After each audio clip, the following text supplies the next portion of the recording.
पिछले वीडियो में हम लोगों ने जीवों में जनन पाठ का जिक्र किया था। इसमें कुछ हम लोगों ने पढ़ा था, उसके आगे आज हम लोग पढ़ेंगे। पिछले वीडियो में हम लोगों ने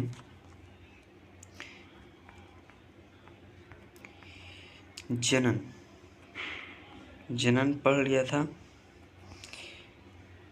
अलैंगिक जनन हम लोग पढ़ रहे थे। इसमें अलैंगिक जनन में द्विविखंडन तक, विखंडन के प्रकार द्विविखंडन तक हम लोगों ने पढ़ लिया था। इसके आगे हम लोग अब पढ़ेंगे। इसके बाद आता है विभाजन के तल के आधार पर द्विविखंडन के आधार पर, अर्थात विभाजन के तल के आधार पर द्विविखंडन को बांटा गया है। जैसे कि सरल या अनियमित द्वियुग्मी विखंडन, अनुदैर्ध्य या लंबवत द्वियुग्मी विखंडन, तीसरा अनुप्रस्थ द्वियुग्मी विखंडन, चौथा तिर्यक द्वियुग्मी विखंडन। इसमें सरल या अनियमित द्वियुग्मी विखंडन किसे कहते हैं? तो विभाजन का तल किसी भी दिशा में हो, विभाजन का तल किसी भी दिशा में हो तो उसे सरल या अनियमित द्वियुग्मी विखंडन कहते हैं। दूसरा आता है अनुदैर्ध्य द्वियुग्मी विखंडन। तो विभाजन का तल लंबवत हो उसे अनुदैर्ध्य द्वियुग्मी विखंडन कहते हैं, जैसे यूग्लिना। उसके बाद आता है अनुप्रस्थ द्वियुग्मी विखंडन। तो विभाजन का तल अनुप्रस्थ एक्स अक्ष की ओर हो तो उसे अनुप्रस्थ द्वियुग्मी विखंडन कहते हैं, जैसे कि पैरामीशियम। चौथा आता है तिर्यक द्वियुग्मी विखंडन। तो विभाजन का तल तिरछा होता है तो उसे तिर्यक द्वियुग्मी विखंडन कहते हैं, जैसा सेराटियम। उसके बाद हम लोग पढ़ेंगे बहुविखंडन या बहुयुग्मी विखंडन, जो कि विखंडन का एक प्रकार है।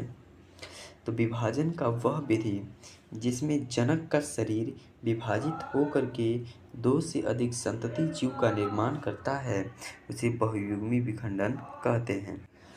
अर्थात विखंडन का वह विधि, मतलब जैसे कि द्विविखंडन विधि हम लोग पढ़े थे तो उसमें केवल दो ही संतति का निर्माण होता है, लेकिन बहुविखंडन में जनक के शरीर विभाजित होकर के दो या दो से अधिक संतति जीव का निर्माण हो सकता है, जैसे कि प्लाज्मोडियम। उसके बाद आता है मुकुलन किसे कहते हैं? तो मुकुलन अलैंगिक जनन का एक प्रक्रिया है जिसमें जनक के शरीर से निर्माण होता है जो आगे चलकर संतति जीव का निर्माण कर लेता है, जैसे कि हाइड्रा, ईस्ट इत्यादि। इसके बाद आता है खंडन। तो जब जनक का शरीर दो भाग में टूट जाता है और प्रत्येक खंड नए जीव का निर्माण कर लेता है, जब जनक का शरीर क्या होता है, दो भाग में टूट जाता है और प्रत्येक खंड जो है नए जीव का निर्माण कर लेता है, तो ऐसी प्रक्रिया को क्या कहते हैं? खंडन कहते हैं। जैसे कि एक पौधा था, एक पौधा से तीन पौधा, मतलब एक जनक था, एक जनक से तीन क्या हो गए? तीन टुकड़ों में बटा, और तीन टुकड़ा का एक टुकड़ा क्या करता है? एक एक शरीर का निर्माण कर लेता है। अब बीजाणु जनन किसे कहते हैं? तो इसमें जनक जीव बीजाणु उत्पन्न करते हैं और बीजाणु अंकुरित होकर के नया जीव उत्पन्न करता है। बीजाणु वह एक कोशिकीय संरचना, सूक्ष्म संरचना होता है। कायिक प्रवर्धन। पादप में होने वाले अलैंगिक जनन को कायिक प्रवर्धन या कायिक जनन कहते हैं। पादप में जो अलैंगिक जनन की प्रक्रिया होती है उसे कायिक प्रवर्धन या कायिक जनन कहते हैं। कायिक जनन पादप के कायिक भाग जड़ तना पत्ता से होता है। जो कायिक जनन जो होता है वह पादप के कायिक भाग जड़ तना पत्ता से होता है।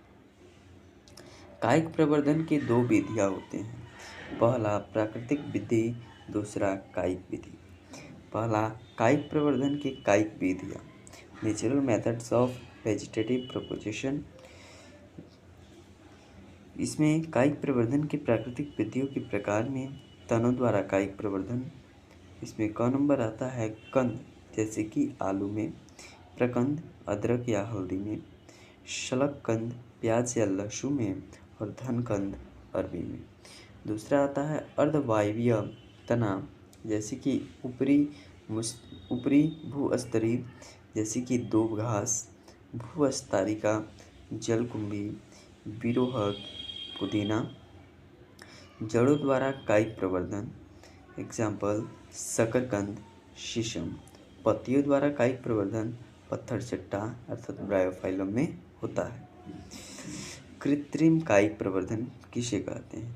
तो वैसा कायिक प्रवर्धन जो मानव के द्वारा करवाया जाता है पादप के कायिक भाग तना, पत्ता, जड़ के द्वारा, अर्थात पौधों कायिक भाग से जो मानव के द्वारा करवाया जाता है उसे कृत्रिम कायिक प्रवर्धन कहते हैं, जैसे कि कटिंग कटना और फिर दो पौधों को आपस में जोड़ना या दाब लगाना। पादप उत्तक संवर्धन या माइक्रो प्रोपेगेशन। किसी पादप में विभाज्योतकी उत्तक से निकलकर की पोषक माध्यम में रखा जाता है, जहां अस्तक विभाजन करके अस्तक का गुच्छा बन जाता है, जिसे कैलस कहा जाता है। उसके बाद कैलस को हार्मोनल माध्यम में रखा जाता है, जिससे कैलस में सूक्ष्म जड़ एवं तना का विकास हो जाता है, जिसे सूक्ष्म पादप कहते हैं। और इस प्रक्रिया को संवर्धन या सूक्ष्म प्रवर्धन कहते हैं। पहला, अलैंगिक जनन एक जनकीय होता है। दूसरा, इसमें केवल समसूत्री कोशिका का विभाजन होता है। तीसरा, संतति सामान्यतः आनुवंशिक रूप से जनक के समान होते हैं। यदि विभिन्नता उत्पन्न हुई तो वह केवल उत्परिवर्तन तक ही सीमित रहती है। चौथा, इसमें केवल प्रजातियों के जीव की संख्या गुणन होता है। पांचवा, यह अनुकूल वातावरण में सैद्धांतिक रूप से अधिक लाभदायक होता है, क्योंकि इसमें जीवों का जीनोटाइप स्थिर रहता है। लैंगिक जनन जनन का एक प्रक्रिया है। हम लोगों ने अलैंगिक जनन को खत्म कर लिया, अब लैंगिक जनन पढ़ते हैं। तो लैंगिक जनन का एक प्रक्रिया है जिसमें दो जनक की आवश्यकता होती है। दोनों जनकों का लिंग एक दूसरे से क्या होता है? विपरीत होता है। लैंगिक जनन की प्रक्रिया में युग्मक का निर्माण होता है और युग्मक का संलयन भी होता है। लैंगिक जनन क्या होता है? तो जनन का एक प्रक्रिया होता है जिसमें दो जनक की क्या होती है? आवश्यकता। जनन नहीं, जिसमें दो जनक की आवश्यकता होती है और दोनों जनक का लिंग क्या होता है? एक दूसरे का विपरीत होता है। लैंगिक जनन की प्रक्रिया में युग्मक का निर्माण होता है और युग्मक का संलयन भी होता है। छोटे शब्दों में कहे तो जिसमें दो वैसा जनन जिसमें दो जनकों की आवश्यकता होती है उसे लैंगिक जनन कहते हैं। लैंगिक जनन की घटनाएं। तो लैंगिक जनन की 3 घटनाएं होते हैं। पहला, निषेचन पूर्व घटना। दूसरा, निषेचन।